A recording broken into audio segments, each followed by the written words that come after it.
Дыхание. Я очень люблю этот чай, потому что часто бывает, что-то першит, там, сопит, не знаю, там и у детей тоже, да.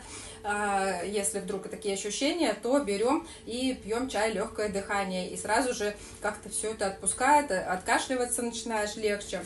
Вот, то есть он должен быть обязательно в обиходе тоже. Защита печени. Сами понимаете, защита печени нужна всем, да, то есть, чтобы наша печень была здоровая, вот такой пьем травяной сбор. И комфортное пищеварение. Вот этот вот мы после еды пьем, и у нас получается классно все переваривается, все усваивается. В общем, очень люблю наши сибирские чаи.